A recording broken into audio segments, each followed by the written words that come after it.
വലിയ തോതിൽ സങ്കടകരമായിട്ടുള്ള ഉള്ളുലയ്ക്കുന്ന കാഴ്ചകളാണ് ആ തൃശ്ശൂർ മുണ്ടക്കത്തോട് ഭാഗത്ത് നിന്ന് എങ്ങും കാണാൻ കഴിയുന്നത്. ദേവസ്വം മന്ത്രി VN വാസവന്റെ പ്രതികരണത്തിലേക്ക്. പാർട്സ് കിട്ടിയിട്ടുള്ളതുണ്ട് മനുഷ്യ ശരീരത്തിന്.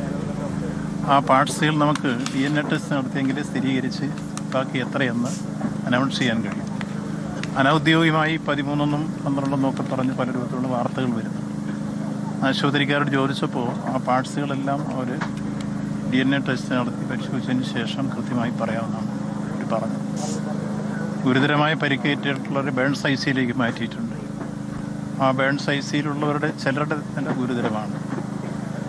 അപ്പോൾ അടിയന്തര ശുശ്രൂഷ ലഭിക്കാൻ ആവശ്യമായ എല്ലാ ക്രമീകരണങ്ങളും ആശുപത്രി അധികൃതരുമായി ബന്ധപ്പെട്ട് ഇതിനോട് തന്നെ ഏർപ്പെടുത്തി കഴിഞ്ഞിട്ടുണ്ട്. ബഹുമാനപ്പെട്ട മുഖ്യമന്ത്രിയും അതുപോലെ മറ്റ് മന്ത്രിമാരും എല്ലാം ആ കാര്യത്തിൽ ഓരോ ഡിപ്പാർട്ട്മെൻറ്റുമായി തന്നെ ഇടപെട്ടിട്ടുണ്ട്. എല്ലാ ഡിപ്പാർട്ട്മെൻറ്റുകളുടെ ഏകോപനം ഉറപ്പാക്കി കളക്ടർ തന്നെ രംഗത്തുണ്ട്. അപ്പോൾ പരിക്കേറ്റവർക്ക് അടിയന്തര ശുശ്രൂഷ നൽകുക എന്നുള്ളതാണ് നമ്മുടെ ആദ്യത്തെ ധർമ്മം. അത് കൃത്യമായി ശ്രദ്ധിക്കാൻ വേണ്ടി ഗവൺമെൻറ് എല്ലാ സംവിധാനങ്ങളും ഒരുക്കി കഴിഞ്ഞിട്ടുണ്ട്. അതേപോലെ ഈ സ്ഫോടനം ഉണ്ടായ സ്ഥലത്ത് ഇനി കൂടുതൽ പരിശോധനകൾ ശാസ്ത്രീയമായി തന്നെ നടത്തേണ്ടതുണ്ട്. പല രൂപത്തിലുള്ള പരിശോധനകൾ നടക്കേണ്ടതുണ്ട്. അതുകൊണ്ട് ആ പരിശോധനകളെല്ലാം നടക്കാൻ ആവശ്യമായ നിർദ്ദേശങ്ങളും നൽകി കഴിഞ്ഞിട്ടുണ്ട്. ദിവസവേതനക്കാരായിട്ടുള്ള സാധാരണക്കാരാണ് അവരിൽ പലരും. ഇപ്പോൾ അവർക്ക് വേണ്ടിയുള്ള സഹായങ്ങൾ ഇനിയും ഉണ്ടാകും. എന്തായാലും DNA പരിശോധന ഉൾപ്പെടെ നടത്തേണ്ടതുണ്ട് എന്നാണ് മന്ത്രി പറയുന്നത്. ഇടവേ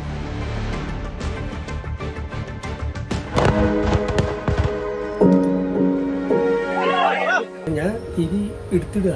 ഇങ്ങനെ ഒരു ട്രിപ്പ് മറിച്ചിട്ട് കഴിഞ്ഞാൽ തിരി പെട്ടെന്ന് തുടങ്ങും. അപ്പോഴാണ് പെട്ടെന്ന് ഒരു 5 മീറ്റർ അകലെ എന്നരട്ടി എൻ്റെ മറിയുമ്പോഴേക്കും ഞാൻ ഇട്ട തിരിയൊക്കെ തട്ടി. എനിക്ക് മനസ്സിലായി ചലിച്ചു. ഞാൻ ഓടുമ്പോഴേക്കും ഈ ഇവിടെ നറുവ് ഷെഡ് പൊട്ടി.